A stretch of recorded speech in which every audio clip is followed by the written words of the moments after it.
back to my channel. My name is Katie, and today we're going to be talking about antagonists. What makes a good antagonist, and how to write a good antagonist. In this video, I'm going to be using the words antagonist and villain interchangeably. However, the antagonist of your story does not have to be a villain or a big bad supervillain. A loose definition of antagonist is someone who opposes the protagonist and tries to stop them from achieving their goal.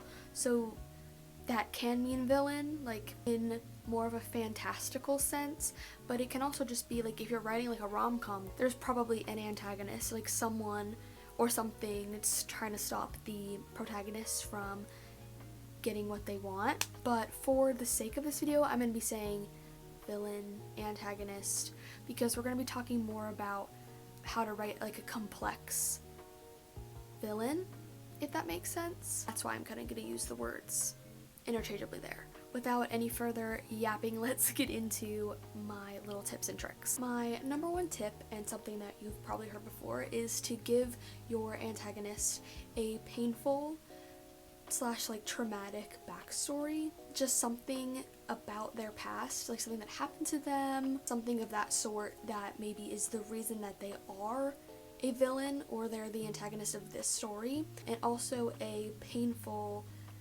backstory can make them seem more human and therefore more relatable to the reader, which is the number one way that you write a good villain, is by making them not pure evil. Give them a little smidge of humanity and let your readers see themselves in the villain a little bit. That's what makes a very good and complex antagonist, and a good push and pull in the plot, because if you make your readers sympathize with your villain, they might not fully be rooting against them in the story, and that just makes everything more interesting. My next tip is to make sure that your antagonist is the right antagonist for your protagonist.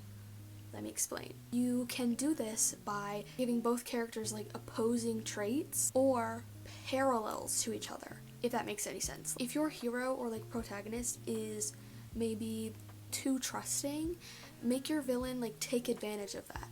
That's an example of opposing traits. Make them have a little bit of a push and pull, a little bit of a dance, if that makes any sense. Having your hero and your villain kind of understand each other but also take advantage of each other at the same time creates really good conflict on top of the plot. If your main character and the antagonist are not comparable or related, not by blood, but if they don't have similar or opposite traits, it just kind of feels a little boring. Why are they butting heads? It creates a much more interesting dynamic when there's something connecting them. I hope that made some amount of sense. But also, like I said, you could give them opposing traits, or you could make them parallels to each other, like a mirror of each other, and that can be very interesting to write and play with, and also very interesting to read when maybe they find out stuff about each other and they're oh, we're similar, and that again creates this maybe we're not rooting against the villain. Matching up your antagonist and protagonist like this just makes for more complex characters, and that creates an interesting story when it's wait, who's really the villain here? My next piece of advice is that you have to know what your villain wants. They have to have a strong goal that they're willing to do anything to achieve. That's what makes them kind of this unstoppable force through the plot. No matter what happens, what throws off maybe their original plan or the hero's plan or whatever, your villain has to want something so bad that they're not gonna let any of that stop them. That creates this sense of tension when you're reading it, because it's how is this all going to shake out? It just creates a level of intrigue when you as the reader don't know how it's all gonna happen, but you know it's gonna happen because your villain has an extremely strong goal or an extremely strong opinion. Give them something that they passionately believe in and are they're not gonna let anything get in their way of achieving this goal. giving your villain kind of like a goal to work towards also helps drive the plot forward and make the plot consistent, because no matter what's going on like around in the world, there's one thing that is always going to be true, and that is this villain is going to be trying to achieve this goal. So it makes the story much more cohesive and coherent, and it ties it all together.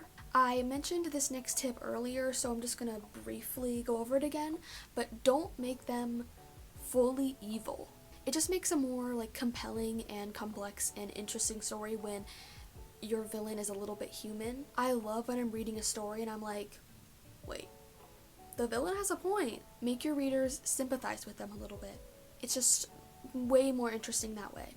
And my last little nugget for this video is this like statement that I think about a lot, which is that your antagonist should believe that they are the hero of this story. They should believe that what they're fighting for, what they're trying to prevent the hero from getting, is the right thing. That also kind of applies to like every character in a story. Like everybody thinks they are the hero of their own story, and that goes for villains as well. They think that what they're doing is right and their beliefs are correct. That's why they're so passionate. So your villain should think that they're right, and that kind of lends itself to some like villain delusion where they think like they're doing the right thing. And that's always super interesting to read about somebody's twisted view on reality. So just something to think about there. I'm sorry that I didn't have like a ton of tips for this point. I didn't really feel like there's like a whole lot more that I could cover. It's just a little quick tips video, but I hope that it was helpful nonetheless.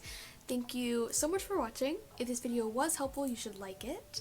Also comment so that I know to do more writing tips videos. You can also comment other kinds of videos you want me to do. You can also subscribe. I post once a week, sometimes more. My videos are all things bookish. I have videos about reading, such as reading vlogs and book recommendation videos, and then I also talk about writing. Obviously, I do writing tips, writing vlogs, stuff like that, and so anything to do with a book, from writing it to reading it, I talk about it. So if that is up your alley, you should subscribe. But yeah, that's kind of all I have for today, so thank you again for watching, and I hope you have a really great day. Bye!